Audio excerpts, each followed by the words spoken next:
So na diri guys sa Ingoy kay naa sila dako nga grocery store diri, so pwede ra jud mo mamalit diri guys no kay layo na kay sa lungsod sa Dalagit. So grabe ka kapilian diri guys na mga dilata, asa mga ilimnon unya na sad mga frozen meat nga pwede nyong paliton. So daghan jud kapilian. Gikan dito diri sa JMT Cafe, Porok 5 Tabon Dalagit. So hi mga expert, welcome sa ako ang vlog. So karon guys, ang ato ang plano is maadata sa Ingoy kay dito jud mi kasagaran nga mangumpra sa amuang mga i-display diri no. Ug karon naabot na to sa Ingoy din guys. Ug mo ni ang grabe kadako nga tindahan or grocery store diri sa Inghoy. So grabe kadaghang display, daghang kay kapilian. So kabalo ko nga daghan jud ang wala na kahibalo aning tindahan na kay most of the time sa lungsod or sa Mandalongon sila mangumpra. Pero ari diri sa Ingoy guys, kay daghan kay mga affordable nga mga items.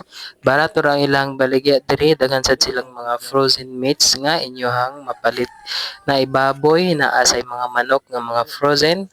Kunya na daghang mga kapilian mga dilata unya naasad sila yung mga clothing diri guys, mga tsinelas, sapatos nga pwede ninyo nga mapalit. So daghan ni sila og mga ilimnon sad nga naka-display diri nga pwede ninyo nga paliton. So ari na mo diri guys sa Inghoy ra jud na.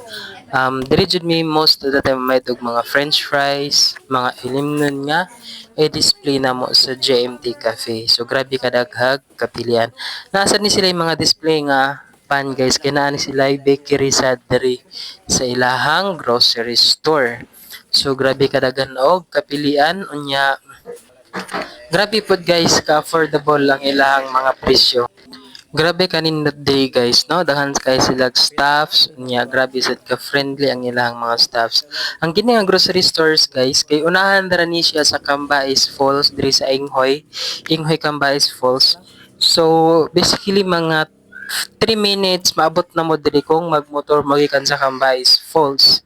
So accessible ra kay siya kay naa siya sa highway daplin jud kayo. Nya dako sad sila ilahang store guys kay ngano naapod sila daghang mga display even sa underground nila nga naay area dito nga daghang kay display nga mga t-shirt, mga kitchenware, grabe kadaghan og kapilian. So sa mga gusto nga mangumpra guys og mga barato lang gyud nga mga items, affordable lang nga mga items, kung layuan na mo sa lungsod sa Dalagit, pwede ra jud mo ari diri sa Inghoy na grocery stores no. Diri na jud mi permi mangumpra guys kay mas tol siya kaysa lungsod sa Dalagit. So sa mga naay mga sari-sari store guys no nga gagmay nga tindahan, pwede ra jud mo diri magpa-supply. Kay ngano pwede ra daw sila mo deliver sa mga orders nga gusto nyong orderon. So, pwede ra gid kay sila guys nga mo-supply labi na sa mga frozen meats o mga groceries sa inyong sari-sari store. So, para makaano mo guys, no, maka-contact mo sa tag-iya, pwede ra ninyo anhion sa diri sa tindahan nila and then mga imo contact sa ilahang tag-iya para sa inyong supply, no? Kung gusto mo magpa-supply sa inyong mga grocery store, pwede ra jud mo kaayo diri. Nya friendly ra sad kayo ang mga staffs diri og ang tag-iya diri guys. So magkasinabot ra gyud mo og pwede ra gyud mo makahangyo labi na og sila na ang supplier sa inyong mga sari-sari store.